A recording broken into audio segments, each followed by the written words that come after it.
नमस्कार। चलिए आज बात करते हैं राजस्थान की और देखते हैं कि साल 2025 में वहां असल में चल क्या रहा है। ये कहानी सिर्फ राजनीति की नहीं है, इसमें शाही खेल भी हैं और आम लोगों से जुड़ी नीतियां भी। और ये सब आपस में कैसे जुड़े हैं, आइए समझते हैं। जी हाँ, राजनीति, पोलो और पब्लिक पॉलिसी। सुनने में ये तीनों बातें कितनी अलग लगती हैं, है ना?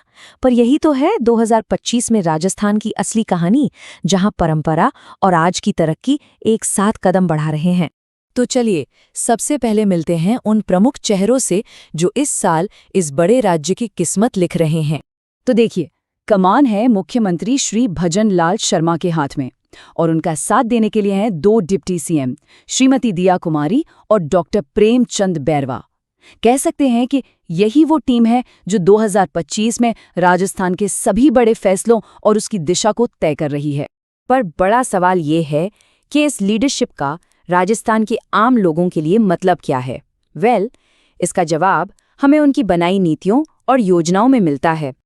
तो अब जरा कुछ खास सरकारी योजनाओं पर नजर डालते हैं जो सीधे सीधे लोगों की जिंदगी बदल रही हैं। मतलब एजुकेशन से लेकर एम्पावरमेंट तक।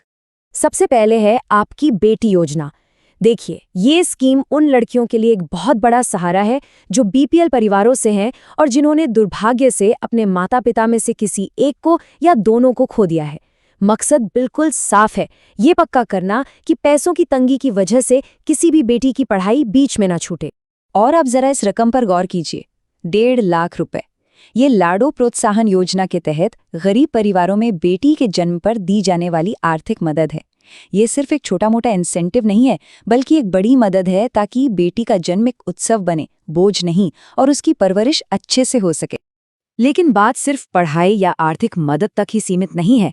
खेलो राजस्थान यूथ गेम्स जैसी पहल ये दिखाती है कि सरकार का ध्यान खेलों पर भी है। इसके जरिए चाहे कोई गांव का युवा हो या शहर का, सबको एक जबरदस्त प्लेटफॉर्म मिल रहा है अपना टैलेंट दिखाने का। ये जमीनी स्तर पर स्पोर्ट्स कल्चर को बढ़ावा देने की एक कोशिश है। और जब खेलों की बात हो ही रही है तो एक ऐसी कहानी सामने आती है जहां विरासत और आज का खेल दोनों एक साथ मिल जाते हैं। ये कहानी दिखाती है कि राजस्थान की रॉयल परंपरा आज भी दुनिया के मंच पर कैसे चमक रही है। मिलिए पद्मनाभ सिंह से। ये जयपुर के पूर्व शाही परिवार से हैं, उम्र है सिर्फ 27 साल और ये एक जबरदस्त पोलो स्टार हैं। और इस साल इन्हें एक बहुत ही प्रतिष्ठित नेशनल अवार्ड के लिए नॉमिनेट किया गया है।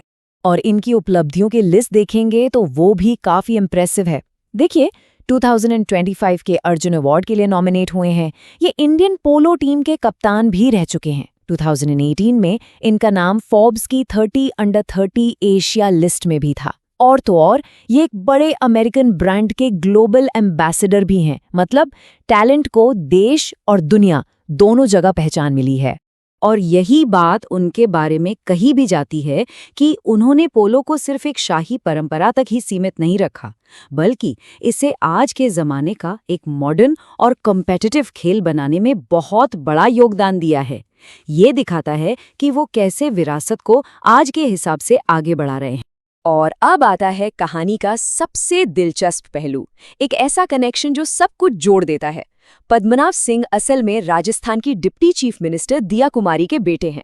तो यहाँ आप देख सकते हैं कि कैसे राज्य की नीति और एक व्यक्तिगत उपलब्धि एक ही कहानी का हिस्सा बन जाती है। तो चलिए, अब तक हमने जो भी अलग अलग पहलू देखे, उन सब धागों को एक साथ जोड़ते हैं और देखते हैं कि राजस्थान के लिए भविष्य की तस्वीर कैसी उभरती है।